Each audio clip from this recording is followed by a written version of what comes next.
Hello good afternoon అండి. ఎలా ఉన్నారు అందరూ? నేనైతే మస్తున్నా. ఇంకా ఇవాళ అయితే ఆఫ్టర్నూన్ లంచ్ లోకి సాంబార్ చేద్దాం అనేసి పప్పు అయితే ఉడకబెట్టిన. అప్పుడెప్పుడో 9:30 ఉడకబెట్టాను. బట్టలు ఉతికి పైన ఆరేసి వచ్చేసరికి ఈ టైం అయింది. ఇవాళ చాలా బట్టలు ఉన్నాయండి బాబు. ఇందులో వచ్చేసి పిల్లలు వచ్చే టైం కూడా అయింది. ఇంకో 10-15 నిమిషాలలో వాళ్ళు కూడా దిగిపోతారు. సో ముందుగా ఇందులో అయితే పచ్చిమిర్చి, టమాటా, కరివేపాకు, కొంచెం పసుపు, కొంచెం నూనె వేసి ఉడకబెట్టేసాను. చూడండి చక్కగా ఉడికిపోయింది. నెక్స్ట్ ఇంకో పక్కన ఆల్రెడీ కూరగాయలన్నీ కట్ చేసి పెట్టేసుకున్నాను అనమాట.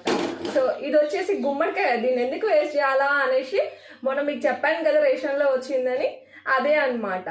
అండ్ ఇది ఒకటి ఏదో వెరైటీగా ఉందండి సబ్జీ. నేను మీకు చూపిస్తాను. సో చూడ్డానికి అయితే చూసారా ఇలా గుమ్మడికాయ లాగా డిఫరెంట్ గా ఉంది. కట్ చేస్తే లోపల ఇలా ఉంటుంది అనమాట. దీని పేరేంటో మీకు తెలిస్తే కామెంట్ బాక్స్ లో కమెంట్ చేయండి. అండ్ నాకు కూడా తెలియదు, మా ఆయన వచ్చిన తర్వాత అడిగి చెప్తానమాట. సో దీన్ని కూడా ఎందుకు వేస్ట్ చేయాలా అనేసి సాంబార్లో వేస్తే అలా ఉండిపోతుంది కదా అని వీటిని కూడా కట్ చేశాను. కొన్ని వంకాయలు కట్ చేశాను.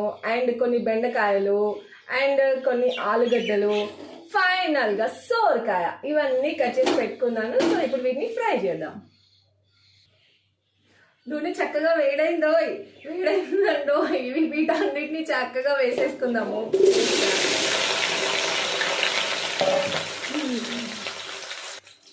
ఇందులో కాస్త ఉప్పేసామంటే చక్కగా అవే ఉడికిపోతాయి.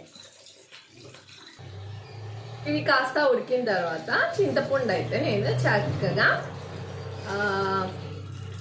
ఏమంటారు ఆల్రెడీ పులుసు తీసి పెట్టుకున్నాను అనమాట. ఇది వేసేసి దీంతో పాటుగా పప్పు కూడా వేసేస్తున్నాను.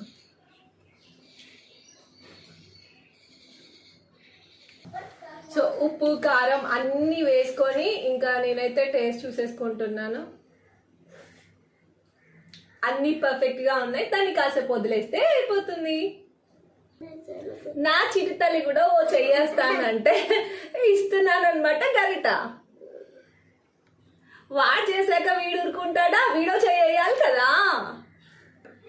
సో ఫైనల్ గా పోపు అయితే వేసేసానండి. అన్ని వేసి పోపు పెట్టేశాను. కాస్త ఇంగు కూడా వేసేసాను. సో గరం గరం సాంబార్ అయితే రెడీ అయిపోయింది. ఈ వీడియో మీకు ఎలా అనిపించిందండి? కొత్తగా నా వీడియో చూస్తున్న వాళ్ళైతే ప్లీజ్ సబ్స్క్రైబ్ మై ఛానల్. అంతే, వీడియో ఇంతే. బాయ్. నెక్స్ట్ వీడియోలో కలుద్దాం.